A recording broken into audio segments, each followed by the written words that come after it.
मला चिन्ह मिळू नये, माझे बॅलेट मशीनवर नाव सर्वात खाली यावे असे पर्यंत झाले विशाल पाटील। ही लढाई जनतेची, अस्तित्वाची, स्वाभिमानाची आहे। माझी उमेदवारीला अनेक अडथळे आणायचा प्रयत्न, कोणत्याही आमिषाला बळी न पडता काँग्रेसचा मी विशाल पाटील बंड केलेला उमेदवार आहे। अजूनही बाळासाहेब कदम महाविकास आघाडीचा एकच उमेदवार प्रयत्न, पैलवान चंद्रहार पाटील यांच्याशी चर्चा, काँग्रेस पक्षाचा विचाराचा उमेदवार आहे। मी सर्वपक्षीय उमेदवार आहे। पदाची अपेक्षा केली, हा काँग्रेस पक्ष जिवंत ठेवण्याचा लढा आहे। मी स्वार्थ पाहिला नाही, जनतेकडे आम्ही स्वाभिमानाने जाऊ शकतो। मला चिन्ह मिळू नये, माझे बॅलेट मशीनवर नाव सर्वात खाली यावे असे पर्यंत झाले। हे सगळं कोण करतंय याचा लवकरच खुलासा करू। आम्ही वसंतदादाचे पाईक, आमच्या घरातून पक्षवाढीसाठी मुहूर्तमेढ झाली आहे।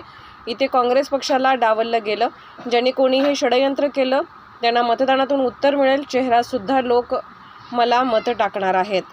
किंवा मला डावललं हा महत्त्वाचा मुद्दा नाही आहे। ह्या ठिकाणी काँग्रेस पक्षाला डावललं गेलं हा महत्त्वाचा मुद्दा आहे। आणि ते का डावललं गेलं, ह्यामागे काय षडयंत्र आहे हे न समजण्याइतपत जनता खुळी नाही आहे, अज्ञान नाही आहे।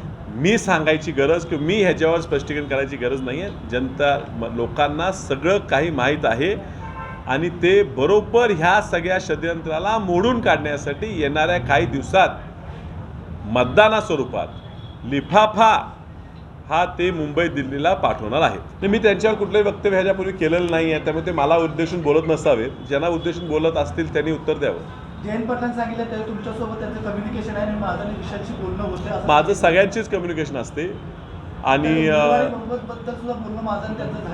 मी तेच सांगतो, माझं सगळ्यांचीच चर्चा असते, सगळ्यांबरोबर संवाद चालू असतो।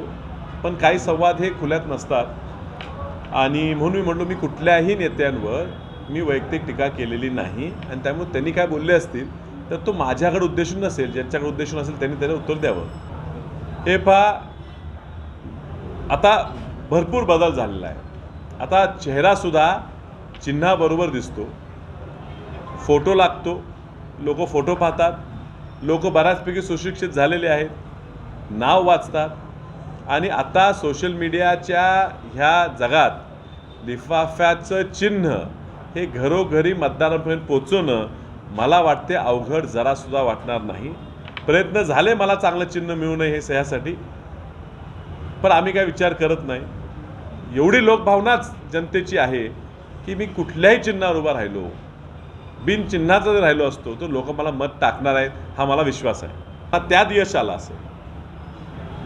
नेत्यांमध्ये कदाचित डॉक्टर विश्वित कदमांचे प्रयत्न कमी पडले असतील, लोकांनी त्यांना आम्ही एकत्र आलेलं न पाहिल्यामुळे त्रास दिला असेल, मात्र जनता हे सगळं ओळखून आहे। डॉक्टर विश्वित कदम हे महाविकास आघाडीचे नेते आहेत, त्यांनी मला प्रचंड मतदान करायचं आश्वासन त्यावेळी दिलं होतं आणि त्यासाठी ते पळत होते। शेवटी आज प्रत्येक पक्षाच्या नेत्यांची अडचण आम्ही लक्षात घेतो।